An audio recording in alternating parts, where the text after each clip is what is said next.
Hello, आवाज आ रही है आपको? प्लीज एक बार बता दीजिए आवाज आ रही है आपको?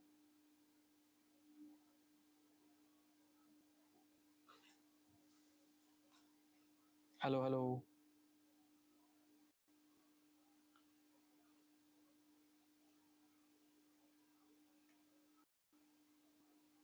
चलो।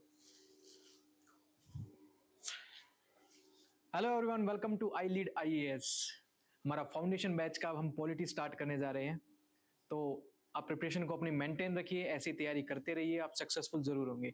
ठीक है, तो चलो पॉलिटी सेशन स्टार्ट करने से पहले मैं आपको बता देता हूं कि किसी भी सब्जेक्ट को स्टार्ट करने से पहले आपको मैं बताता हूं कि तीन चीज का हमेशा आपको हमेशा पता होना चाहिए। दैट व्हाट, क्या सब्जेक्ट है वो आपका, व्हाई, पढ़ना क्यों है, और थर्ड आपको हाउ, कैसे पढ़ना है वो आपको सब्जेक्ट। ठीक है, ये आपको चीजें पता होनी चाहिए। ये चीजें पता हो गई ना जब आपको, तो समझ लो आपको आधी रेस आप जीत चुके हैं। ठीक है, इसका मतलब क्या है? व्हाट मतलब कि पॉलिटी है क्या, सब्जेक्ट है क्या आपका वो। Okay, just a second.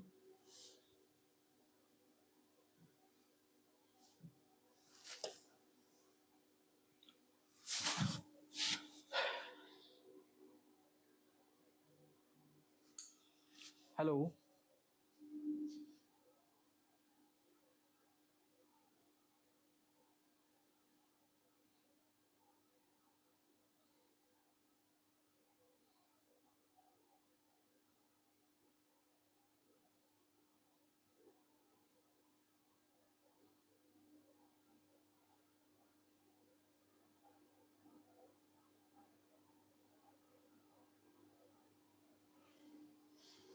चलो, तो मैं कहना चाह रहा था कि आपको तीनों चीजों का अगर पता चल गया ना आपको कि सब्जेक्ट है क्या, ठीक है, और करना क्या है, इंपॉर्टेंट क्या है, और कैसे वो मुझे स्टार्ट करना है, तो समझ लो आपको आधी रेस आप जीत चुके हैं। बस आपको अब अपने कंटेंट पे काम करना है, अपनी स्टडी पे काम करना है। ठीक है, चलो आज हम स्टार्ट करेंगे आपकी पॉलिटी। तो सबसे पहले पॉलिटी स्टार्ट करने से पहले बताना चाहिए what is polity. Government is called the polity. हमारे कॉन्स्टिट्यूशन में क्या बताया गया, एक तरह से तीन पिलर बताए गए हैं। एक आपका लेजिस्लेटिव, जो आपके लॉज बनाएगा, ठीक है। देन एग्जीक्यूटिव, जो उन लॉज को इंप्लीमेंट करेगा, ठीक है। थर्ड आपका जुडिशरी, जो उनको अगर वॉयलेट करता है या उनको नहीं मानता है, तो जुडिशियल क्या करेगा, उनको सजा सुनाएगा या उनको पेनल्टी देगा। ठीक है, तो हमने इंडियन पॉलिटी ऐसे स्टार्ट करनी है। अब मैं लास्ट ईयर्स के बारे में बताऊं पॉलिटी आपके लिए क्यों इंपॉर्टेंट है फॉर एनी कॉम्पिटिटिव एग्जाम। क्यों इंपॉर्टेंट है आपके लिए पॉलिटी, अगर मैं क्वेश्चन करूं। आपने देखा भी होगा, कोई भी यूपीएससी के लिए प्रिपरेशन स्टार्ट करता है, तब कभी भी लगा लो, या किसी भी एग्जाम के लिए प्रिपेयर करता है, हमेशा वो सोचता है कि यार मैं पॉलिटी सब्जेक्ट से स्टार्ट करूंगा, क्योंकि आपको अच्छा लगता है। न्यूज में देखते हैं आप, करंट न्यूज़ में यही चीज देखते हैं कि एमपी कौन है, एमएलए कौन है, लोकसभा में क्या चल रहा है, राज्यसभा में क्या चल रहा है, प्रेसिडेंट ने किस उसको लॉज को साइन किया है। तो ये आपको पता होता है इन चीजों के बारे में। अब आपको ये पता है कि लास्ट ईयर जो कट ऑफ थी आपकी 88 थी, राइट, और 44% मार्क्स चाहिए थे आपको, कितने में से, 200 में से। 200 में से अगर आपके 89 मार्क्स आए हुए होते, तो आपका यूपीएससी का प्रीलिम एग्जाम क्लियर हो चुका होता। ठीक है,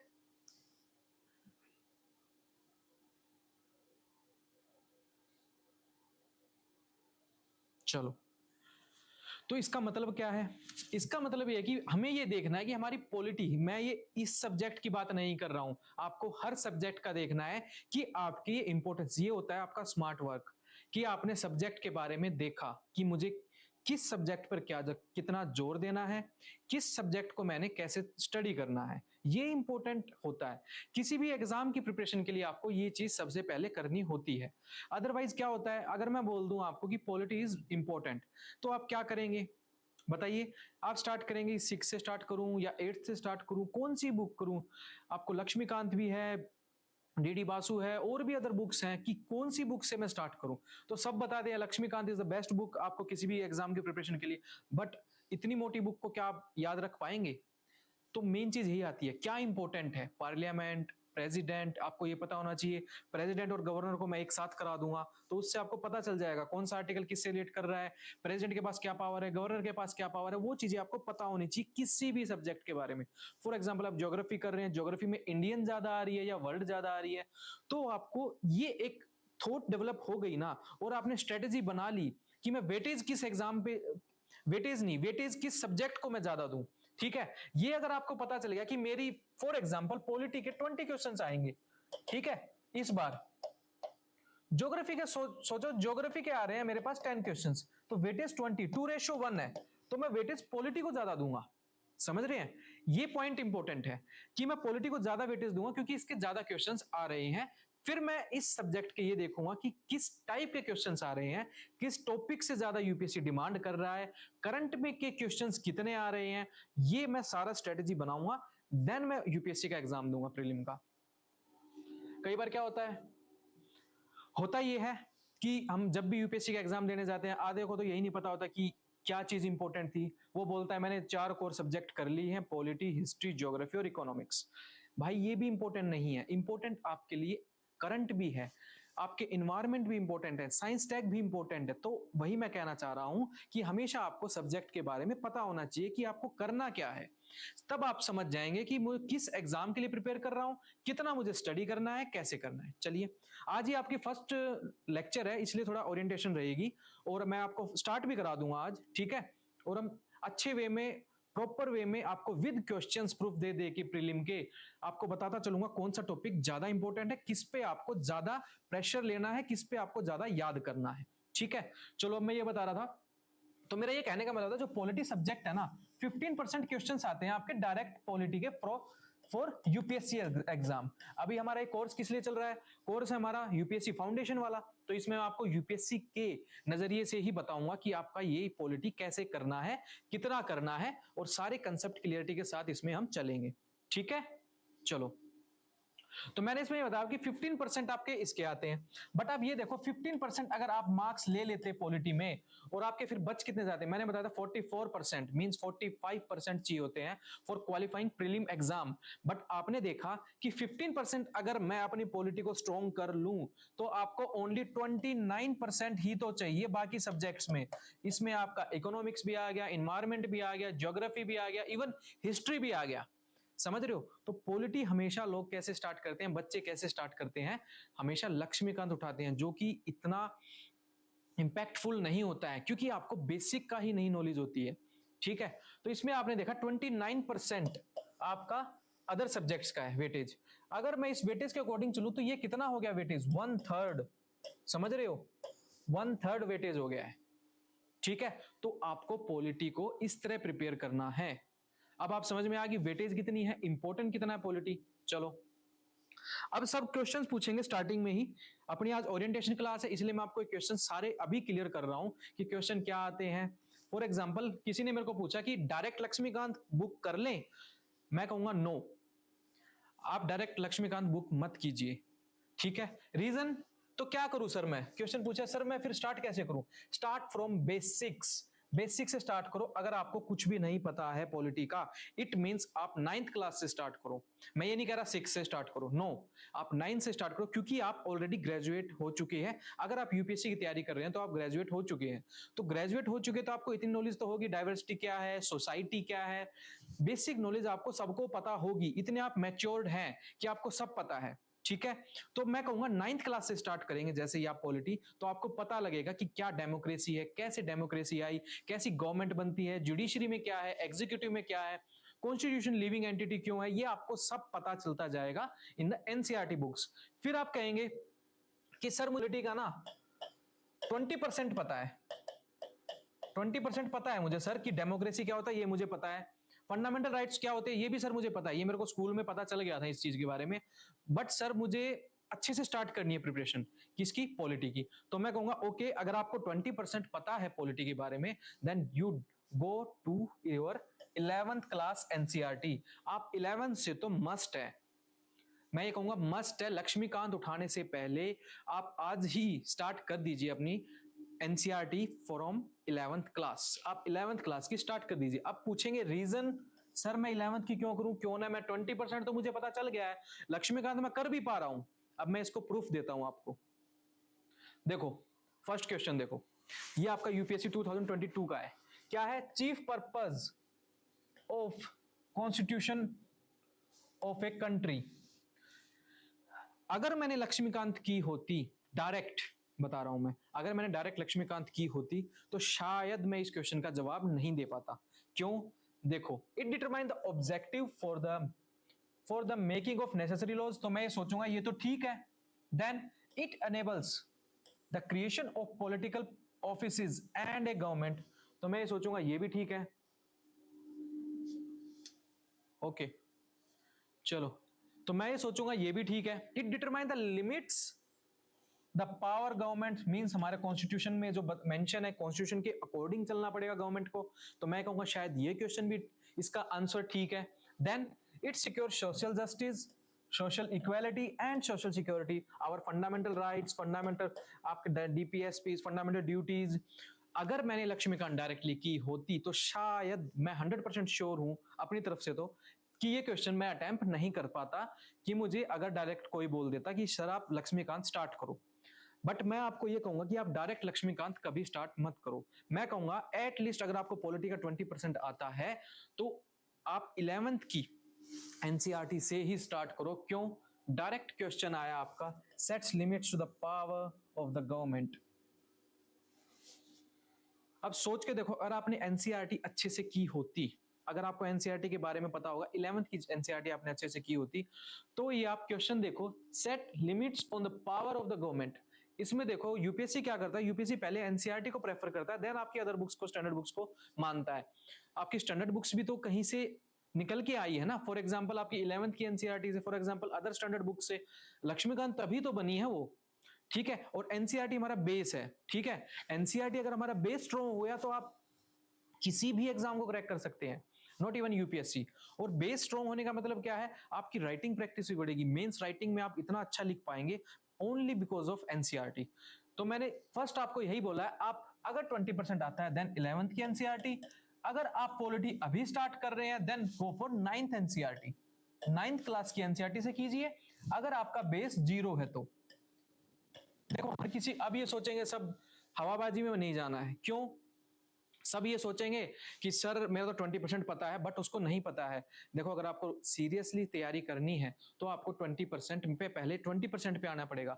हर कोई 0 से ही स्टार्ट करता है. कोई घर से सीख के नहीं आता है कि मुझे पता था, ये सब पता था. किसी को कुछ नहीं पता होता. तो आप 0 से, अगर आपने आप एक्सेप्ट कर लिया कि मैं 0 हूं, तो no problem, no problem at all, अभी आप स्टार्ट कर सकते हैं. हर कोई अब योद्धा भी जो बनता है वो भी प्रैक्टिस करता है, स्टार्टिंग उसकी 0 से ही होती है. हर किसी से, कोई गाड़ी चलाना सीखता है, आपने इवन साइकिल चलाना भी सीखा होगा, वो भी आपने 0 से ही तो स्टार्ट किया होगा. सबसे पहले आपने बैलेंसिंग स्टार्ट की होगी, कैसे मैं स्टार्ट करूं.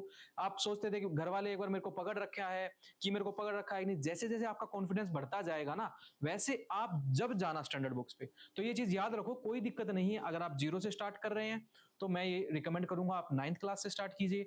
अगर आपका 20%, 30% या पॉलिटी के बारे में, आपको बेसिक के बारे में पता है, then go up to your 11th class NCERT, then आप लक्ष्मीकांत पे जा सकते हैं. मैंने आपको ये एग्जांपल दे दिया है. अगर मैं लक्ष्मीकांत डायरेक्टली पढ़ता तो ये क्वेश्चन शायद मैं अटेम्प्ट नहीं कर पाता, क्योंकि मैं लक्ष्मीकांत के अकॉर्डिंगली ये मैं शायद सारे ही यस मानता इनको. बट आपकी एनसीईआरटी में डायरेक्ट क्वेश्चन आया हुआ है. नेक्स्ट क्वेश्चन देखो, प्रेसिडेंट के इलेक्शन पे है शायद, हाँ प्रेसिडेंट के इलेक्शन पे है.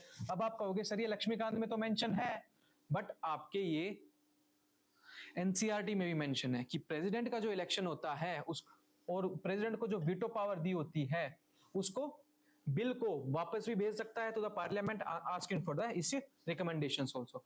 देखो, ये आप कहेंगे कि सर ये तो लक्ष्मीकांत में बहुत अच्छे से मेंशन है, बट ये आप तभी लक्ष्मीकांत को समझ पाएंगे जब आप इसकी 11th की एनसीईआरटी को अच्छे से कर लेंगे. मैं ये आपको बस एग्जांपल्स बता रहा हूं कि किस तरह से ये इंपॉर्टेंट है.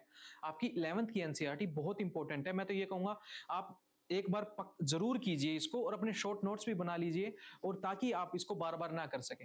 लक्ष्मीकांत आपके लिए स्टैंडर्ड बुक्स रहेगी, ठीक है. तो आपका बेसिक कहां से होगा, 11th की एनसीईआरटी. ये मैं आपको एग्जांपल्स दे रहा हूं, ठीक है. With reference to the finance bill, finance bill के बारे में आ गया है ये लक्ष्मीकांत में, बट आपका ये स्टैंडर्ड आपका 11th की एनसीईआरटी से भी आ रहा है, ठीक है. फाइनेंस बिल के बारे में हो गया, when the Lok Sabha transmit finance bill to the Rajya Sabha it can amend or reject. अब ये तो नहीं है. When the Lok Sabha transmit money bill to the Rajya Sabha, it cannot amend or reject the bill. It only make recommendation. तो ये आपकी statement सही है. In the case of disagreement between the Lok Sabha and Rajya Sabha, there is no joint sitting for the money bill, but a joint sitting for necessary for the finance bill. तो ये statement भी ठीक है. तो आप देखेंगे कि आपकी एनसीईआरटी बुक में मेंशन है. तो if the money bill अगर ये मनी बिल है तो राज्यसभा क्या क्या करेगा, कैन आइदर अप्रूव करेगा या सजेस्ट कर सकता है बस कि भाई ये काम कर लो, तो ये आप काम कर सकते हैं। ठीक है, चलो 14 डेज के अंदर उसने भेजना पड़ेगा। तो अब मैं क्या कहना चाहूंगा, मेरा वही मानना है, अगर आप जीरो से स्टार्ट कर रहे हैं then go for your 9th class NCERT. इसमें आपको स्टार्टिंग में पता चलेगा what is democracy, why democracy, then आपका कॉन्स्टिट्यूशन डिजाइन क्या है, इलेक्टोरल पॉलिटिक्स क्या है, वर्किंग ऑफ इंस्टीट्यूशंस क्या क्या है, डेमोक्रेटिक राइट्स क्या क्या है आपके पास, इलेक्टोरल आपका पॉलिटिक्स, और आपका जो स्टेट ऑफ जम्मू कश्मीर के बारे में बताया गया है। देन आपकी 10th की एनसीईआरटी हो जाएगी, अगर 9th की कर रहे हैं तो फिर 10th की। अब पावर शेयरिंग, फेडरलिज्म क्या है, डेमोक्रेसी एंड डाइवर्सिटी क्या है, जेंडर एंड रिलीजन, कास्ट वगैरह, popular struggle movement, political parties, outcome of democracy, challenges of democracy. Then very important book is your 11th class NCERT, जिसमें आपके लगभग 10 चैप्टर रहेंगे कि कॉन्स्टिट्यूशन के बारे में है आपका, then right of the Indian constitution, election रहेंगे आपके, executive, legislative, judiciary, federalism, local government, constitution as a living document of the philosophy of the constitution. तो ये आपकी 11th की एनसीईआरटी रहेगी। इसके करने के बाद आपका बेस स्ट्रॉन्ग हो चुका है। अब आपको मैं बाउंसर भी मारूंगा या आपको फुल टॉस बॉल मारूंगा, जो भी मारूंगा आप उसको एट लीस्ट रोक पाएंगे, उस क्वेश्चन को आप समझ पाएंगे। इसका मतलब ये है, अगर मैं बाउंसर मारता हूं किसी क्वेश्चन को मैं आपके सामने फेंकता हूं, तो आप एट लीस्ट उस क्वेश्चन को समझ पाएंगे कि हाँ मैं समझ गया हूं क्वेश्चन को। बट एडवांस लेवल जाने के लिए हाँ आपको एक बुक करनी पड़ेगी, जो कि है लक्ष्मीकांत स्टैंडर्ड बुक। और 11th की एनसीईआरटी आपके लिए मस्ट है, क्योंकि ये आपके प्रीलिम के साथ साथ आपके मेंस में भी काम आएगी। ठीक है, चलो अब स्टार्ट करते हैं, क्योंकि ये हमारा फाउंडेशन कोर्स है और इसमें मैं समझूंगा आपको शायद बेसिक नॉलेज होगी, क्योंकि हमारा यूपीएससी के फाउंडेशन कोर्स में हम ये समझते हैं आपको बेसिक की नॉलेज है, हम आपकी फर्दर प्रिपरेशन के लिए इसमें आपके लिए साथ हैं आपके। ठीक है, चलो सबसे पहले हम टॉपिक करेंगे आपका historical background. Historical background means हमारा कॉन्स्टिट्यूशन कैसे बना, हमारा कॉन्स्टिट्यूशन में कैसे कैसे बदलाव आए। तो सबसे पहले क्या होता है, ये किसके साथ हुआ, क्योंकि ब्रिटिश लोगों ने हमारे पे राज किया, तो ब्रिटिश ने हमारे ऊपर राज किया 1600 में, वो एज ए ट्रेडर आए हमारे पास कि हमें प्लीज ट्रेडिंग करने दो, हम आपके साथ हैं, आपका शायद आपको प्लस ही करेंगे, माइनस नहीं करेंगे, हमें आपके साथ ट्रेडिंग करनी है। तो ठीक है, हमारे राजा ने बोल दिया कि ठीक है। बट होता क्या है, 1764 में आपकी कौन सी लड़ाई होती है, बक्सर की लड़ाई होती है। इसमें आपके ब्रिटिश जीत जाते हैं, और किस किस के बीच में ट्रीटी होती है, ये ट्रीटी ऑफ इलाहाबाद बोलते हैं इसको।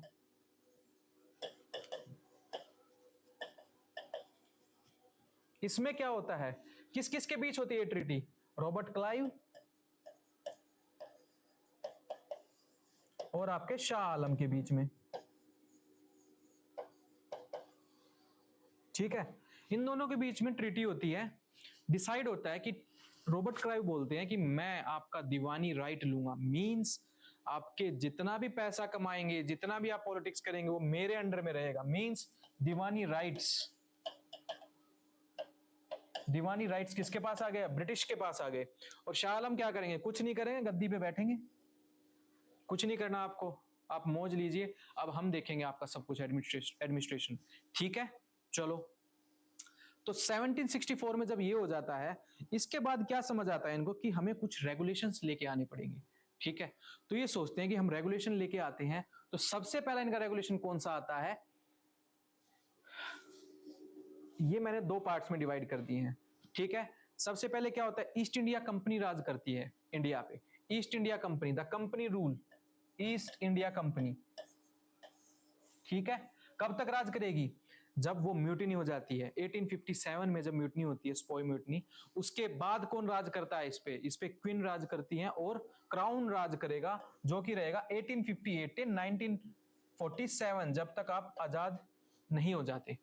तो इसको हमने दो में डिवाइड कर दिया हिस्टोरिकल बैकग्राउंड को। फर्स्ट इज योर, बताओ, first is your company rule. ठीक है, very good. First is your company rule, okay, then second is your crown rule. Company rule कब से कब तक? एक तरह से दीवानी राइट के बाद आपका 70-73 से ये आपका जो स्टार्ट होगा, ठीक है। आपका रेगुलेटिंग एक्ट से लेके जो आने वाले टाइम में जितने भी एक्ट्स आएंगे, ये कब तक चलता रहेगा? ये तब तक चलता रहेगा 1857 तक चलेगा। 1857 को स्पोई म्यूटनी के बाद क्राउन इस पे डायरेक्टली राज करना शुरू कर देती है कि सारा अथॉरिटी मेरे हाथ में रहेगी, ठीक है। तो हमने इसमें दो में डिवाइड कर लिया, 1773 टू 1858, 1858 टू 1947। अब मैं इसको आप एक छोटा सा एक एग्जांपल देता हूं कि रेगुलेटिंग एक्ट 1773 के बाद क्या होता है कि ये 20-20 साल की ये स्लैब बना लेते हैं। कैसे कि ये करेंगे 1770, इसके बाद क्या हो जाएगा 93, इसमें फिर से आएगा, फिर 1813, फिर इसमें फिर से आएगा, फिर आपका 1833, फिर से आएंगे, फिर इसमें आएगा 1853। तो लगभग इस टाइप के एक्ट्स रहेंगे आपके। देखो पिट्स इंडिया एक्ट आपका एक तरह से एक्ट ऑफ सेटलमेंट था, ठीक है। जो बीच बीच में सेटलमेंट होंगी ना, जस्ट अ सेकंड, हाँ जी,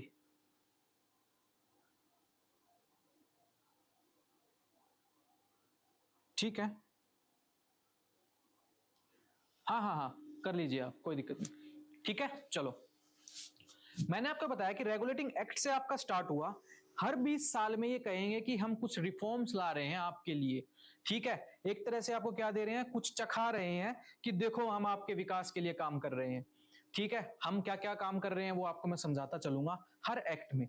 बट ये तो आपका एक्ट ऑफ सेटलमेंट है। देखो हर 20 ईयर में 20 साल का gap, then again 20 years, then again 20 years, then again 20 years. समझने की कोशिश करो, आपकी इमेज क्लियर होती चलेगी। डोंट वरी, ये रट्टा लगाने का कोई है ही नहीं इसमें कि सर मेरे को कौन सा एक्ट याद नहीं आ रहा, सर वो कौन सा एक्ट था, कब कब एक्ट्स आए। आप बस स्टार्टिंग याद करो, बाकी आगे मैं आपको समझाता चलूंगा, एज ए स्टोरी लाइन करेंगे, बिल्कुल आपके लिए झकास हो जाएगा काम, ठीक है। चलो मैंने आपको बताया कि रेगुलेटिंग एक्ट 1773 से आपका स्टार्ट होता है। ये जो बीच में छोटे मोटे 2-3 एक्ट्स आएंगे वो आपके लिए एक सेटलमेंट रहेंगे कि किसी गवर्नर जनरल को नियुक्त करने के लिए, फॉर एग्जांपल कॉर्नवालिस ने आपको पंगा कर दिया था बीच में, या पिट्स इंडिया एक्ट आया, तो अलग अलग चीजों के एक्ट आए। बट मेनली जो एक्ट चलेंगे ना वो 20-20 साल के गैप में चलते चलेंगे। तो आपको ये एक्ट्स इस तरह याद करने की जरूरत नहीं है, सर 1813 में कोई एक्ट आया था क्या, 1833 में कोई एक्ट आया था क्या, 53 में कोई एक्ट आया था क्या। हाँ, कैसे क्या करना है, 70-73 रेगुलेटिंग एक्ट आपका 70-73 में स्टार्ट हुआ, 20-20 साल का आप प्लस करते चलो, क्योंकि ये आपका एक पॉइंट हो गया है कि हर 20 साल में चेंज आ रहा है कि हम फिर से एक तरह से रिन्यूअल हो रहा है, रिन्यूअल, ठीक है, रिन्यू कर रहे हैं वो अपने सेटलमेंट को, रिन्यू करते चल रहे हैं, ठीक है। चलो इतना समझ में आ गया, बात को बस समझो, ठीक है। हम एक तरह से प्रीलिम के लिए भी इंपॉर्टेंट है, आपके मेंस के लिए भी इंपॉर्टेंट है, और ये आपके हिस्ट्री में भी आएंगे आपका, या तो ये क्वेश्चन लगभग आपके यूपीएससी में आते ही आते हैं, या तो हिस्ट्री पॉइंट ऑफ व्यू से आएंगे या आपके पॉलिटी पॉइंट ऑफ व्यू से आएंगे। Polity point of view means किसी भी एक्ट के बारे में ये पूछा जा सकता है कि वो अपने कॉन्स्टिट्यूशन में किस तरह से आया। यूपीएससी उसमें हिस्ट्री पॉइंट ऑफ व्यू ये भी पूछा जाता है कि क्रोनोलॉजिकल ऑर्डर में पूछा जाता है, उस टाइम पे गवर्नर जनरल कौन था ये पूछा जाता। तो लास्ट में आपको क्या पता चल गया कि दीवानी राइट किस किस के बीच में हुआ, और दीवानी राइट में हम किस किस की दीवानी दी गई, बंगाल, बिहार एंड योर उड़ीसा, ठीक है। इन 3 जगह की आपकी दीवानी राइट दे दी गई। चलो अब हमारा ये फर्स्ट समझ में आ गया, जो आपका कंपनी रूल करेगा कहां तक करेगा, 1853 तक करेगा, आगे तक भी करने वाले थे ये, बट स्पोय म्यूटिनी के बाद वो जो म्यूटिनी हुई 1857 में, जो रिवोल्ट हुआ, उसकी वजह से 1858 में क्राउन ने अपने आप को बोल दिया कि मैं अब रूल करूंगा या मैं रूल करूंगी, ठीक है। क्राउन रूल आएगा। क्राउन रूल आपका कब तक चलेगा, 1858 से लेके आपका 1947 तक, ठीक है। तो फर्स्ट अब हम करेंगे कंपनी रूल, जो कि रहेगा आपका 1773 से 1858 तक, ठीक है। चलो स्टार्ट करें। चलो फर्स्ट एक्ट आता है आपका रेगुलेटिंग एक्ट।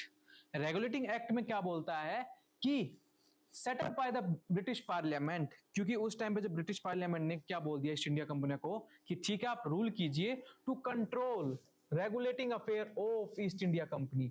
ठीक है, अब डेजिग्नेशन दे दी जाएगी। डेजिग्नेशन क्या दी जाएगी? गवर्नर जो बंगाल के थे, बंगाल, मद्रास, बॉम्बे, ये गवर्नर्स थे एक तरह से ईस्ट इंडिया कंपनी। अब एक को जब गवर्नर ऑफ बंगाल, जो आफ्टर ट्रीटी ऑफ इलाहाबाद लगा लो या उसके बाद एक चेंजेस आने शुरू हो गए, रेगुलेटिंग एक्ट्स में चेंजेस आने शुरू हो जाएंगे। उसमें क्या बोल दिया गया कि अब हम जो बंगाल का जो गवर्नर होगा उसको हम बना देते हैं, एक थोड़ी पोस्ट बढ़ा देते हैं जिससे उसको भी अच्छा लगे। समझते हो? सोच के देखो, अगर आप कोई भी किसी चीज में डेवलप कर दे, किसी भी कंपनी में, या किसी भी आप अपने योद्धा को लगा लो, किसी सैनिक को लगा लो, तो हम उसको रिवॉर्ड देते हैं ना। तो सेम यही हुआ, इसमें ये बोल दिया गया इनको कि हम आपको गवर्नर नहीं मान रखेंगे जैसे मद्रास का है, बॉम्बे का है, नहीं, आपको हम बना देते हैं गवर्नर जनरल। तो उसको भी सुनने में अच्छा लगा, है ना। तो गवर्नर जनरल बना दिया, सॉरी, हाँ, गवर्नर जनरल बना दिया। गवर्नर ऑफ बंगाल को क्या बना दिया गया? Governor general of Bengal. अब ये इंपॉर्टेंट है कि वो बना कौन सबसे पहले, बना कौन उस टाइम पे, कौन था? Warren Hastings. इंपॉर्टेंट, ये पॉइंट इंपॉर्टेंट है। देखो, जो चीज फर्स्ट हो जाती है ना, ठीक है, मोनोपोली या कुछ भी चीज आपका फर्स्ट टाइम लेजिस्लेशन आया, फर्स्ट टाइम बाइकैमरलिज्म आया, फर्स्ट टाइम ये आया, फर्स्ट टाइम वो आया, वो फर्स्ट टाइम आपके लिए इंपॉर्टेंट हो जाती है ये क्वेश्चन आने में कि वो किस एक्ट में हुआ, ये इंपॉर्टेंट हो जाता है। तो हाईलाइटेड चीजों को ध्यान से करें। ठीक है, अब मैंने बोला कि first step by the British parliament to control regulating affair of the East India company, then उस गवर्नर को क्या पावर दे दी गई? गवर्नर जनरल ऑफ बंगाल, कि आप गवर्नर जनरल हैं, तो उसको भी सुनने में अच्छा लग रहा है ना, आपको भी लग रहा होगा कि गवर्नर जनरल कितना अच्छा लग रहा है बोलने में। अब गवर्नर नहीं रहे हैं आप, गवर्नर जनरल बन चुके हैं। ठीक है, खुश हो गया। अब ये इसकी एक एग्जीक्यूटिव काउंसिल बना दी गई है। अब आपके अंडर 4 आदमी काम करेंगे जो आपकी सब कुछ सुनेंगे। ठीक है, एग्जीक्यूटिव काउंसिल बना दी गई गवर्नर जनरल की, इसमें 4 मेंबर्स काम करेंगे। ठीक है, अब उसको और अच्छा लग रहा है, ओके, मेरे अंडर में अब 4 लोग भी काम करेंगे। पहले मैं अकेला काम करता था, मेरे डिपार्टमेंट, सब मेरे डिपार्टमेंट भी संभालेंगे, मींस हाँ, मेरे को पावर दे दी गई है। चलो, नो सेपरेट लेजिस्लेटिव काउंसिल, कोई सेपरेट लेजिस्लेटिव काउंसिल नहीं है। अब subordinate governor of Bombay and Madras. अब देखो, गवर्नर ऑफ बॉम्बे और मद्रास को क्या बोल दिया गया कि आप सबऑर्डिनेट हो चुके हैं, मींस अब इसका सबका हेड कौन है? गवर्नर जनरल है अब आपका हेड। ठीक है, आप बस गवर्नर हैं, तो मतलब आपको सबऑर्डिनेट बना दिया गया है, आपकी पोस्ट अब छोटी हो गई है। आपने किया क्या है, एक तरह से आप ये भी बोल सकते हो कि आपने तो ऐसा कुछ जीत हासिल नहीं की है। ठीक है, इन्होंने ज्यादा बहुत स्ट्रगल किया है। तो उस टाइम पे अच्छा पॉइंट ये हो गया कि वॉरेन हेस्टिंग उस टाइम पे गवर्नर थे वहां के, तो वो गवर्नर जनरल बन गए। तो इंपॉर्टेंट आपका क्या हो गया? फर्स्ट तो ये हो गया है। और नो सेपरेट लेजिस्लेटिव काउंसिल, कोई लेजिस्लेटिव काउंसिल नहीं है। कौन हेड करेगा? आपको एग्जीक्यूटिव काउंसिल रहेगी। इसमें आपको क्या दे दिए गए हैं? गवर्नर जनरल को 4 मेंबर दे दिए गए हैं। आपका हर चीज का ध्यान रखा जाएगा, आपको बस टेंशन मत लीजिए, आप आराम से काम कीजिए। ठीक है, सबऑर्डिनेट बना दिया गया, किस किस को? बॉम्बे को और मद्रास को। अब सबऑर्डिनेट पॉइंट को आप ध्यान से याद रख लेना, सबऑर्डिनेट पॉइंट इंपॉर्टेंट है। मैं आगे बताऊंगा ये क्यों इंपॉर्टेंट है। हर चीज को ना पॉइंट वाइज करते चलेंगे ना, तो आपके माइंड में इमेज बनती चलेगी कि हाँ, रेगुलेटिंग एक्ट में क्या हुआ था, उस एक्ट को क्या आगे फर्दर कैसे बढ़ाया गया, कैसे चेंजेस आए। तो आप रिलेटेबल करते रहेंगे ना, तो आपको रट्टा लगाने की जरूरत नहीं पड़ेगी, आपके माइंड में इमेज बनती चलेगी। तो ये इंपॉर्टेंट होता है किसी भी एग्जाम की स्टडी करने के लिए। ठीक है, चलो, अब बोल दिया गया कि इसके बाद क्या कहते हैं, सुप्रीम कोर्ट बना दिया गया। Supreme Court established at Fort William, that is Calcutta में। फोर्ट विलियम में क्या बना दिया? Supreme court. सुप्रीम कोर्ट इस एक तरह से 1 साल बाद बना, ये याद रखना। 1774 में बना। हर कोई ये सोचता है कि रेगुलेटिंग एक्ट में आया था 73 में, हाँ, आता उसी पॉइंट में है, बट बना कब? 1774 में सुप्रीम कोर्ट बना। चलो नेक्स्ट, आपके कौन होंगे? सुप्रीम कोर्ट को क्या बोल दिया गया? ठीक है, आप चीफ जस्टिस हैं। चीफ जस्टिस कौन रहेगा? Elijah Impey, Elijah Impey. आपके ये देखो, ये आपका ना लक्ष्मीकांत में है ना आपका किसी बुक में है, तो ये करना जरूरी है। किसी भी स्टेट लेवल पीसीएस एग्जाम में आ सकता है, इवन आपका यूपीएससी में भी आ सकता है। That who was the first chief justice of Supreme Court in 1774? 1774 में कौन था आपका? Elijah Impey. ठीक है, इसको नोट डाउन कर लो कि ये क्योंकि एक्स्ट्रा नॉलेज है, ये कभी भी आ सकता है एग्जाम में। कभी आप सोचो यार लक्ष्मीकांत में तो मेंशन ही नहीं था। चलो, इसमें 3 जज दे दिए गए इनको, मींस क्या रहेगा? 1 + 3, टोटल जजेस कितने हो गए? 4। ठीक है, अब इस एक्ट ने क्या बोल दिया, प्रोहिबिट कर दिया सर्वेंट्स को कि आप ब्राइब, एक तरह से घूसखोरी नहीं करेंगे, क्योंकि आप एक तरह से मेरे अंडर काम कर रहे हैं। ठीक है, फॉर एग्जाम्पल गवर्नर जनरल ने आदेश दे दिया कि प्रोहिबिट कर दिया गया है, सर्वेंट को मना कर दिया गया है कि आप कंपनी का पार्ट है ना, कोई आप प्राइवेट ट्रेड करेंगे, एक तरह से engage with and accepting the bribe from the natives, तो दोनों में से कुछ नहीं करेंगे। देन आपका बना दिया गया court of directors. Court of directors क्या करेगा, आपकी गवर्निंग बॉडी ऑफ कंपनी है। कंपनी कौन सी, EIC, ईस्ट इंडिया कंपनी। ठीक है, ये आपकी रिपोर्ट करेगी रिवेन्यू, राइट। सुप्रीम कोर्ट हो गया, प्रोहिबिट कर दिया सर्वेंट्स को, और आपका कोर्ट ऑफ डायरेक्टर्स बना दिया गया। ठीक है, आपका रिवेन्यू का डिसाइड करेगा, गवर्निंग बॉडी रहेगी कंपनी की। ठीक है, तो आपके लगभग 5 से 6 पॉइंट हो गए हैं। फिर से माइंड में इमेज बनाइए। सबसे पहले हुआ क्या, चलते चलिए, अपने पॉइंट्स को याद करते चलिए। First step of the British government, British parliament to control regulating act affairs. Regulating affair कौन से, ये रेगुलेटिंग एक्ट आया of the East India company. EIC की बात चलेगी। EIC की बात कब तक चलेगी, आपकी रिवोल्ट तक, म्यूटिनी तक, मींस 1857 तक। और मैंने आपको क्या बताया, 20-20 साल का गैप लगता चलेगा। 20, ये तो चलो सेटलमेंट आया था, एक्ट ऑफ सेटलमेंट बोलते हैं इसको, हर 20 साल का गैप लगता चलेगा। तो आपको ये याद करने की जरूरत नहीं है कि कौन सा एक्ट कौन सा आया था, 20 साल को आप ऐड करते चले। ठीक है, चलो हमने रेगुलेटिंग एक्ट कर लिया अच्छे से, हमने देख लिया जस्टिस क्या था, प्रोहिबिशन क्या हुआ, ये चीजें हमने सब कर ली है। ठीक है, चलो नेक्स्ट। अब आता है अमेंडिंग एक्ट ऑफ 1781। अब आप ये कहेंगे सर ये एक्ट तो आपने मेंशन नहीं किए थे उसमें। ये जो भी एक्ट्स है ना, ये एक तरह से अमेंडमेंट कर रहे हैं हम, अलग से नहीं आ रहे हैं एक्ट्स। ठीक है, इन्हीं में हम छोटा मोटा अमेंडमेंट्स कर रहे हैं, इसलिए उनको बोल देते हैं अमेंडिंग एक्ट्स बोल देंगे इनको इस टाइप के एक्ट्स नहीं बोलेंगे। चार्टर एक्ट, रेगुलेटिंग एक्ट, ये आपके अमेंडमेंट्स कर रहे हैं। पिट्स इंडिया एक्ट क्यों, क्योंकि इसको हम बोलते हैं एक्ट ऑफ सेटलमेंट। ये आपको आगे पता चलेगा कि सेटलमेंट क्यों बोल रहे हैं हम। देन आपके चार्टर एक्ट रहेंगे, और जो भी आगे जो छोटे मोटे एक्ट्स रहेंगे वो रहेंगे आपके अमेंडमेंट एक्ट्स, मतलब छोटे मोटे अमेंडमेंट्स कर रहे हैं हम इसमें। अब होता क्या है, 1773 में ब्रिटिश पार्लियामेंट ने पास किया जैसी, ठीक है, 1781 में एक क्या पास करते हैं, अमेंडमेंट पास करते हैं। अमेंडमेंट क्या रहेगा कि एग्जेम्प्ट किया जाता है किसको, गवर्नर जनरल को, क्या कि उन पे सुप्रीम कोर्ट का कोई भी रूल या कोई भी आदेश मान्य नहीं होगा। ठीक है, क्या बोल दिया गया कि उनकी कोई भी ऑफिशियल कैपेसिटी में अगर वो कुछ भी करते हैं, कोई भी एक्ट करते हैं, सुप्रीम कोर्ट उनको कुछ नहीं कहेगा। लो और पावर दे दी गई। ठीक है, वो कहीं घूमे कहीं खाए, कोई रूल नहीं है उसके ऊपर। ठीक है, governor general and it's council, council कितने लोगों की, प्लस 4 लोगों की।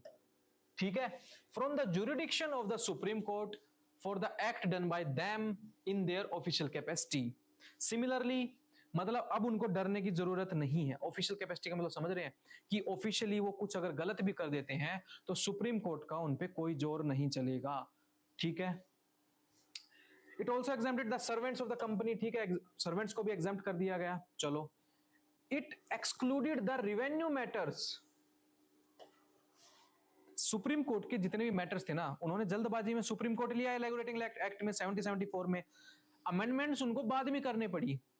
फॉर एग्जांपल, कोई भी हम पेटिशन लेके चले जाते हैं, तो होता क्या है कि पेटिशन में सुप्रीम कोर्ट जोर करता है कि हाँ यार, ये लॉ तो आपके अकॉर्डिंग, इस लॉ के अकॉर्डिंग आपने वॉलेट किया है। नहीं, इस अमेंडमेंट में क्या बोलते हैं हम, गवर्नर जनरल को, उसकी काउंसिल को, सर्वेंट्स को, सबको एग्जेम्प्ट कर देते हैं। अब इसमें और एग्जेम्पशन क्या कर देते हैं, रिवेन्यू मैटर भी एग्जेम्प्ट कर दिया जाता है। रिवेन्यू मैटर में भी सुप्रीम कोर्ट दखलंदाजी नहीं करेगा।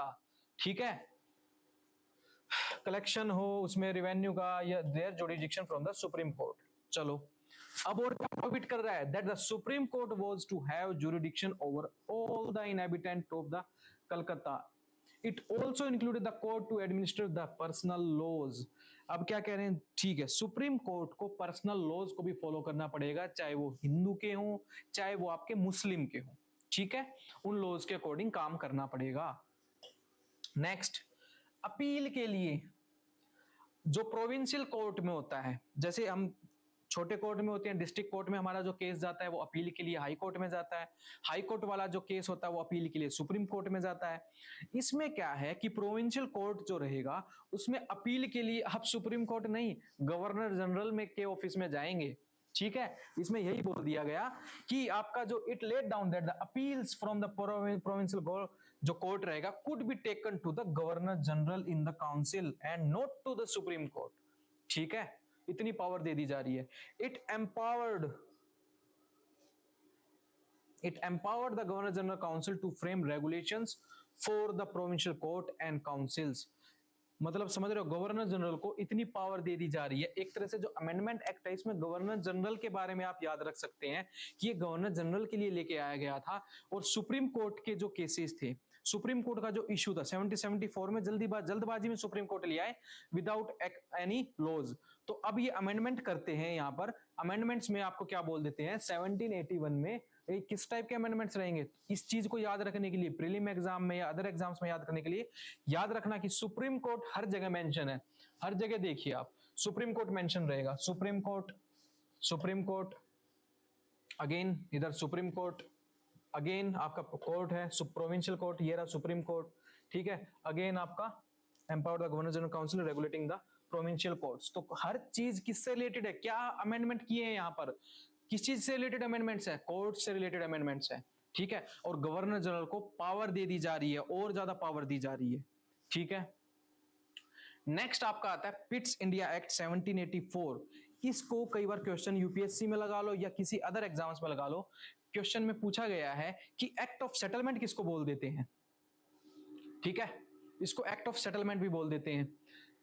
क्या कहता है ये, कमर्शियल और जो आपका पॉलिटिकल फंक्शन ऑफ कंपनी रहेगा ना उसको हम अलग अलग कर देते हैं। ज्यादा इसमें आप ना उलझन हो रही है, समझ नहीं आ रहा है रिवेन्यू कहाँ जा रहा है या पॉलिटिकल मैटर्स कैसे सोल्व करने हैं, तो इसमें करते हैं कि हम दो चीज बना देते हैं। एक आपका रहेगा board of director, board of control, और एक रहेगा आपका कोर्ट ऑफ डायरेक्टर। अब आप ये कहोगे कि कोर्ट ऑफ डायरेक्टर हम याद कैसे रखें, याद रखने का तरीका बता देता हूं। सिंपल कोर्ट का आपका सी रहेगा और कमर्शियल का आपका सी रहेगा, तो सी टू सी याद रख सकते हैं। Court of director means commercial functions, board of control means आपके पॉलिटिकल अफेयर। तो ये दोनों चीज कौन कौन संभालेगा, जो कोर्ट ऑफ डायरेक्टर्स रहेंगे सी से आपका क्या रहेगा कोर्ट, और कोर्ट क्या संभालेगा सी मतलब कमर्शियल, सी टू सी। ठीक है, याद रखिएगा ये, अब आपके याद रहेगा ये मेरे हिसाब से। तो कोर्ट ऑफ डायरेक्टर क्या संभालेंगे आपके कमर्शियल अफेयर्स, और बोर्ड ऑफ आपके जो बोर्ड ऑफ कंट्रोल है वो क्या संभालेंगे पॉलिटिकल अफेयर्स। ओके, तो इसलिए इसमें इंपॉर्टेंट हो जाता है ये, क्योंकि इसमें डिस्टिंग्विश किया जाता है, इसमें डिफरेंट आपके अफेयर्स को डिफरेंट किया जाता है। एक पॉलिटिकल अफेयर रहेगा, एक आपका कमर्शियल अफेयर रहेगा। कमर्शियल अफेयर कौन संभालेगा, see to see court of directors, और आपके पॉलिटिकल अफेयर कौन संभालेगा, बोर्ड ऑफ कंट्रोल। ठीक है, हेंस पिट्स इंडिया एक्ट को क्या बोल देते हैं, डबल गवर्नमेंट, इंपॉर्टेंट। ठीक है, एक्ट प्रोड्यूस, ये इतना इंपॉर्टेंट नहीं है पर फिर भी आपको याद रखना पड़ेगा। 3 से 4 जो बनाए थे आपके रेगुलेटिंग एक्ट में, उनको 4 से 3 कर दिया गया। ये मैं एग्जांपल के लिए बता रहा हूं, उनको सैलरी इतनी नहीं देनी थी, गवर्नर जनरल चाहता था उसकी सैलरी। ठीक है, तो उसने क्या कर दिया, 3 जने को नियुक्त अपना रखा अपने पास। ठीक है, चौथा हटा दिया कि चौथे की सैलरी मैं खुद ही खाऊंगा। ठीक है, act place Indian affair under the direct control of British government. Very important, क्या कर रहा है कि इंडियन के जो अफेयर रहेंगे डायरेक्ट कंट्रोल में आ जाएंगे ब्रिटिश गवर्नमेंट के। और क्या रहेगा इसमें, कंपनी टेरिटरीज जो रहेगी क्या बोला जाएगा उसको, ब्रिटिश पोजेशन बोला जाएगा, ब्रिटिश पोजेशन इन इंडिया। और governor council establish in Bombay and आपकी मद्रास। तो ये इतना इंपॉर्टेंट नहीं है आपका, ये सबसे इंपॉर्टेंट पार्ट है, क्योंकि इसमें 2 डबल गवर्नमेंट आएगी आपकी। डबल गवर्नमेंट क्या क्या, आपकी court of director and board of control. ठीक है, चलो एक्ट ऑफ 1786 में क्या होता है, कॉर्नवालिस को बुलाया जाता है कि आप प्लीज आइए हमारे इसमें और इंप्रूवमेंट कीजिए और हम ब्रिटिश राज को और बढ़ाइए। तो कॉर्नवालिस कहता है कि मैं 2-3 ही कंडीशन में आ पाऊंगा। मींस कंडीशंस के लिए वो एक्ट लेके आए, समझ रहे हो, ईस्ट इंडिया कंपनी कंडीशंस के लिए ये एक्ट लेके आई ताकि कॉर्नवालिस आपके एज ए गवर्नर जनरल आ सके। क्या बोला गया कि Cornwallis was appointed as the governor general of Bengal, he placed two demands बोली for accepting the post, accept करने के लिए दो डिमांड बोला कि दो मेरे डिमांड है, अगर वो कंप्लीट होएगी तो मैं तभी आऊंगा। पहली डिमांड सुनते हैं इसकी। He should be given the power to override the decision of his council in special cases। वो काउंसिल तो बनाई गई थी, जो अब कितने मेंबर की काउंसिल रह गई है, 3 मेंबर की काउंसिल रह गई है। अब इसने बोल दिया कि जो मेरा डिसीजन रहेगा वही मानना पड़ेगा काउंसिल को। तो सोचने में आते हैं वो कि ठीक है, ज्यादा क्या ही रहेगा, हमारे अगेंस्ट तो नहीं जाएगा, ज्यादातर इंडियन के अगेंस्ट ही जाएगा, तो ये एक्सेप्टेड हो जाती है एक तरह से। सेकंड डिमांड क्या होती है कि ही वुड बी द आपका कमांडर इन चीफ ही वही रहेगा। Accordingly the act 1786 was enacted to make both the provisions. इसकी दोनों डिमांड्स को मान लिया गया और कॉर्नवालिस उस टाइम पे as a governor general of Bengal आ गए। ठीक है, उसने क्या दो डिमांड रखी? सबसे पहले रखी power to override first. Second, commander in chief भी मैं हूं।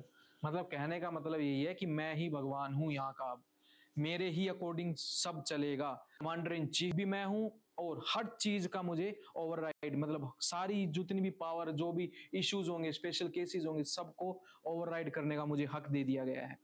इसकी ये डिमांड दोनों मान ली गई और ये एक्ट 1786, क्वेश्चन आ सकता है किस गवर्नर जनरल को लाने के लिए ये एक्ट लाया गया? आपका कॉर्नवालिस। ठीक है, चलो नेक्स्ट। अब आपका आता है नेक्स्ट एक्ट, चार्टर एक्ट 1793। ठीक है, इसमें क्या होता है, जो कॉर्नवालिस ने किया था कि पावर गिवन टू कॉर्नवालिस, उसके सभी को कर दिया गया, वो लो सबके लिए रहेगा, टू ऑल गवर्नर जनरल्स। इनके बाद जो भी गवर्नर जनरल्स आएंगे, ये जो ओवरराइडिंग पावर है ये सबके लिए कर दी गई। कौन सी वाली? ये वाली ओवरराइडिंग पावर। इन्होंने तो अपनी डिमांड रखी थी और इस डिमांड को एक्ट करने के लिए ये एक्ट आया था 1786, बट 1793 एक्ट में क्या बोल दिया गया कि जितने भी गवर्नर जनरल आएंगे आने वाले टाइम में, उन सबको ये पावर दे दी जाएगी। कौन सी पावर? Overriding power. ठीक है, नेक्स्ट।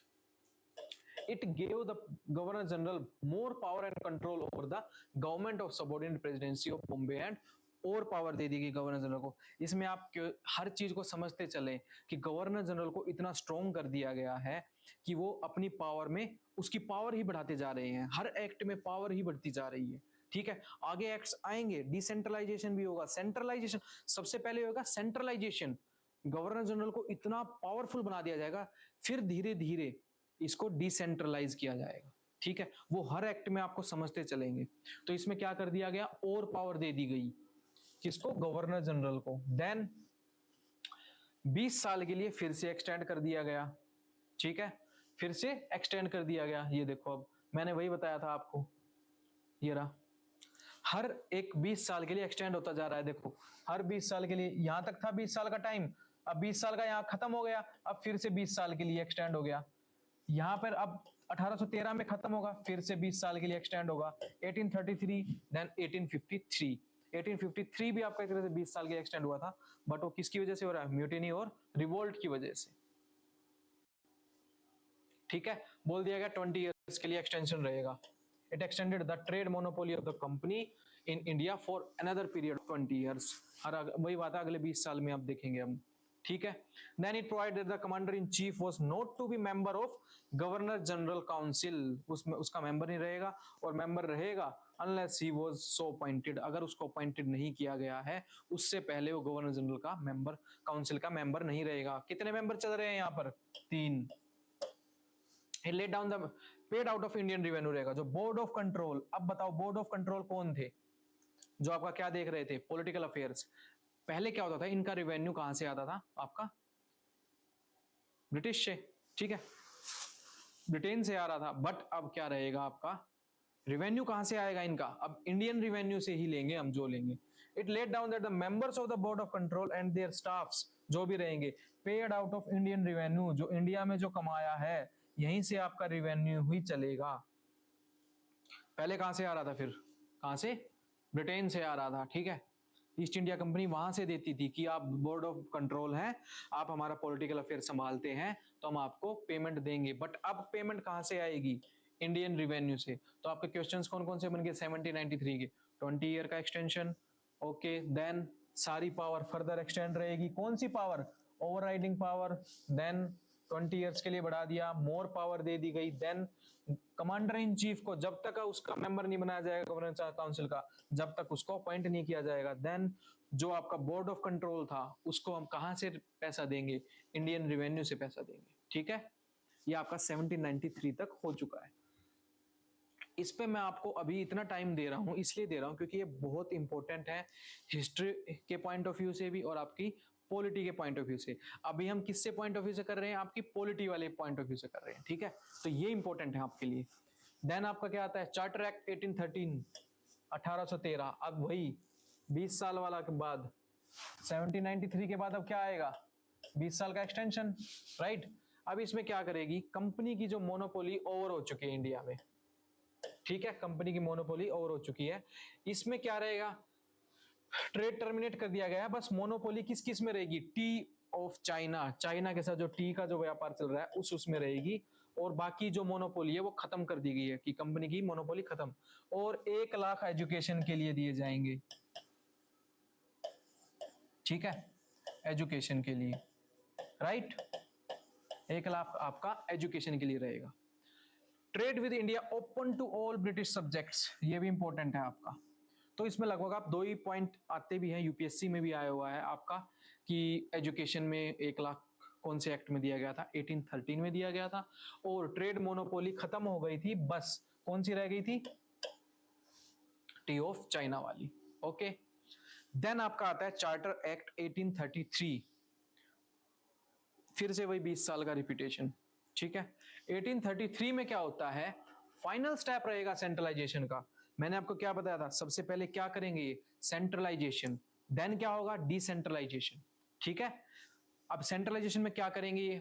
अब कैसे गवर्नर जनरल को अच्छा साबित किया जाए या कैसे उसको और प्रोत्साहन दिया जाए कि आप अच्छा काम कर रहे हैं, आप उसको बोल दिया जाएगा। आप गवर्नर जनरल ऑफ बंगाल की जगह क्या बोलेंगे? Governor general of India. तो कितनी बड़ी उपाधि लगेगी अब उसको, वो और अच्छे से काम करेगा। उसको सबसे बड़ी उपाधि दे दी गई कि गवर्नर जनरल ऑफ बंगाल नहीं है आप गवर्नर जनरल ऑफ इंडिया है। आप इंडिया को रिप्रेजेंट कर रहे हैं, बंगाल को नहीं। तो उस टाइम पे कौन था आपका governor general? William Bentinck, very important, आपका ये इंपॉर्टेंट हो गया है। विलियम बेंटिक रहेंगे आपके first governor general of India, ये आपका इंपॉर्टेंट हो गया है, ठीक है। नेक्स्ट, एक्ट टूक away the legislative power of Bombay and Madras province. अब ये क्या करेगा governor general?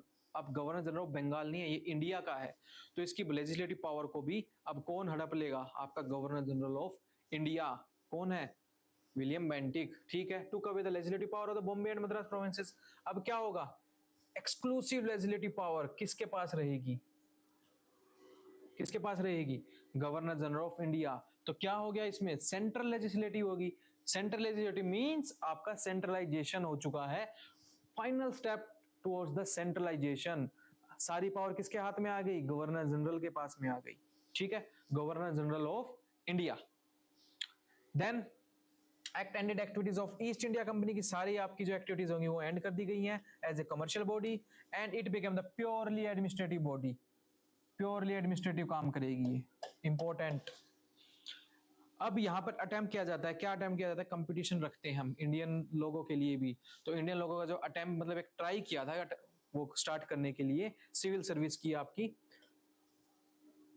Competition exam start करने के लिए, बट ये अटेम्प्ट था, यहाँ पे स्टार्ट नहीं हुआ था, ठीक है, यहाँ पर स्टार्ट नहीं हुआ था, राइट। तो ये आपके क्या थे? 1833 के एक्ट्स थे कि गवर्नर जनरल ऑफ बंगाल बन गया, क्या बन गया? इंडिया बन गया। कौन बना? विलियम बेंटिक बना।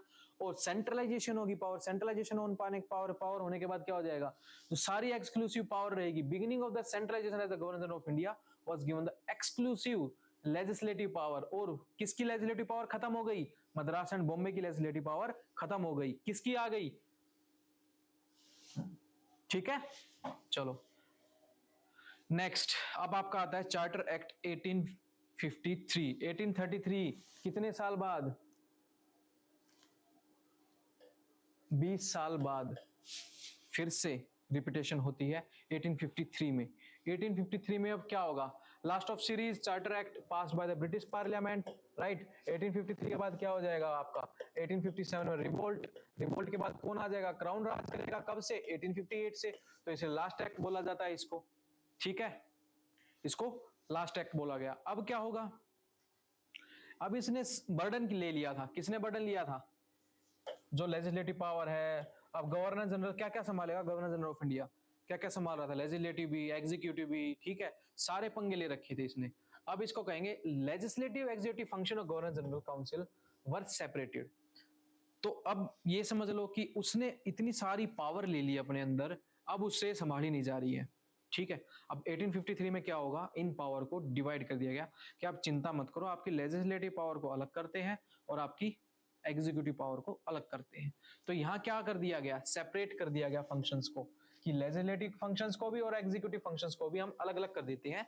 और आपके सेंट्रल लेजिस्लेटिव काउंसिल में हम आपके 6 मेंबर नियुक्त करते हैं, ठीक है, क्योंकि एग्जीक्यूटिव तो आपका संभाल ही रहा था। अब हम आपके लेजिस्लेटिव काउंसिल में भी आपको 6 मेंबर देते हैं जो आपकी हेल्प करेंगे। कौन कौन से मेंबर रहेंगे? अब इंडिया से इसमें 4 अपॉइंट होंगे, 4 आउट ऑफ 6। एक तो आपका गवर्नर जनरल का कौन रहेगा इसमें? कमांडर इन चीफ, ठीक है। जो 4 जो अपॉइंट होंगे वो प्रोविंशियल से अपॉइंट होंगे। प्रोविंशियल मींस लोकल लोगों से, एक तरह से लोकल एरिया से अपॉइंट होंगे, जो कि रहेगी आपकी government of Madras, Bombay, Bengal and Agra, ठीक है, राइट। ये इंपॉर्टेंट हो जाता है, that is first time local representation in the central legislative council. ये इंपॉर्टेंट होता है कि 1853 में कौन कौन से प्रोविंशियल से काउंसिल से आपके मेंबर बने। तो कौन कौन से थे आपकी? बंगाल, मद्रास, बॉम्बे एंड आगरा, इंपॉर्टेंट, ठीक है। उड़ीसा नहीं है, कभी आप उड़ीसा सोचें, ठीक है। अब क्या कहता है ये act? Act introduce system of open competition. Open competition कहां होना था? attempt for open competition system for civil service made, but यहां पर ये अटेम्प्ट सक्सेसफुल नहीं हो पाया। अब यहां पर क्या कर दिया गया? Act introduce system of open competition as basis of recruitment of civil service of company. जो सिविल सर्वेंट बनेंगे, सिविल सर्वेंट बनेंगे कंपनी के, कौन सी कमेटी के अकॉर्डिंग रहेगा ये? Macaulay committee. मैकुले कमेटी क्या बताएगी? कि civil service as was appointed in 1854, ठीक है। Macaulay committee on Indian civil service was appointed in 1854। किसके बाद? 1853 में जो एक्ट आया था। अब इंपॉर्टेंट क्या हो गया यहाँ पर आपका? मैकुले कमेटी हो गई। मैकुले कमेटी आपकी मैच द फॉलोइंग में भी आ सकती है, या डायरेक्ट क्वेश्चन भी आ सकता है कि ये किससे रिलेटेड है आपका, ठीक है। चलो,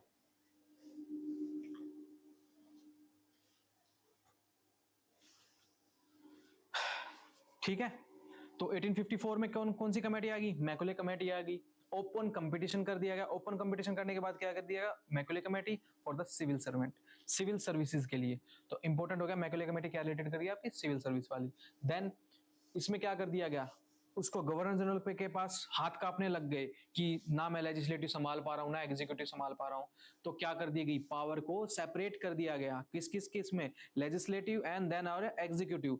लेजिस्लेटिव में भी इसको बोल दिया गया मैं हम आपको 6 मेंबर और दे रहे हैं। 6 मेंबर से 4 मेंबर जो रहेंगे वो लोकल रहेंगे। लोकल रहेंगे कहां कहां के? बंगाल, मद्रास, आगरा एंड बॉम्बे। ये आपके 4 मेंबर रहेंगे। ये इंपॉर्टेंट है, जितने भी एक्ट्स करा रहे हैं ये वेरी वेरी इंपॉर्टेंट। आपके किसी भी एग्जाम्स के लिए ले लीजिए, हमेशा एक ना एक एक्ट जरूर आता है, ठीक है।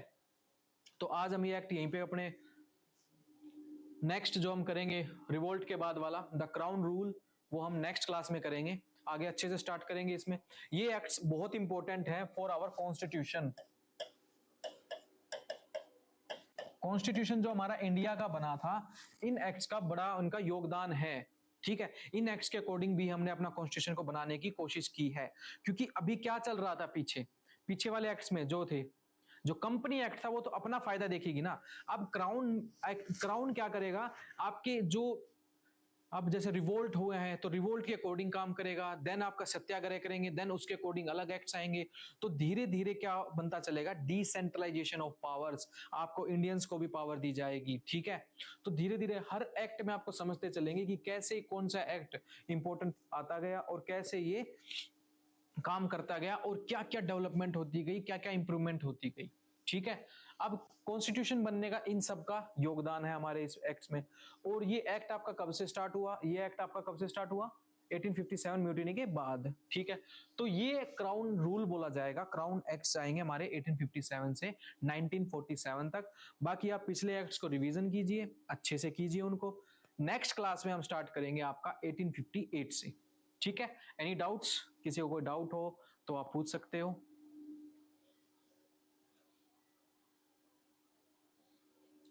किसी का कोई डाउट हो?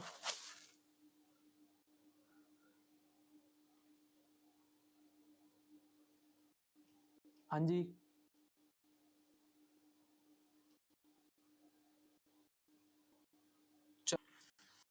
ठीक है। अगर आप इन एक्ट्स को अच्छे से रिवीजन कर लेते हैं तो लगभग हाफ पार्ट इस बैकग्राउंड का कंप्लीट हो चुका है। बाकी ये एक्ट सबसे ज्यादा इंपॉर्टेंट है, इन एक्ट से ज्यादातर क्वेश्चंस आते हैं। बट हमने हिस्टोरिकल बैकग्राउंड भी तो देखना था ना कि ये एक्ट्स कैसे बनते आए, अब वो भी तो पता होने चाहिए हमें। अब मैं डायरेक्ट एक्ट स्टार्ट कर देता तो पता नहीं चलता। तो रेगुलेटिंग एक्ट्स और आपके जितने चार्टर एक्ट हैं वो इंपॉर्टेंट हैं, ठीक है। उनका आप नेक्स्ट जब हम क्लास में आए तो उनका रिवीजन जरूर करके आए, ठीक है। उनका रिवीजन करेंगे तभी आपको आगे वाले एक्ट समझ में आएंगे और उनको हम स्टोरी लाइन के अकॉर्डिंग ही चलते चलेंगे, ठीक है। चलो, थैंक यू। किसी को कोई क्वेश्चन हो वो पूछ सकता है। अभी हम लाइव ही हैं, किसी को कोई क्वेश्चन हो पूछ लीजिए। नेक्स्ट क्लास में इसके क्वेश्चंस भी लेके आएंगे हम, जो मेनली हम यूपीएससी फाउंडेशन है तो हम यूपीएससी वाले क्वेश्चंस ही इसमें लेके आएंगे, ठीक है ना। अदर एग्जाम्स के आप अपने अकॉर्डिंग कीजिए, सर्च कर लीजिए या क्वेश्चन अटेम्प्ट करने लगेंगे तो आपको समझ में आ जाएगा, आपका लगभग सब कुछ चीज कवर हो रही है, ठीक है। चलो, थैंक यू।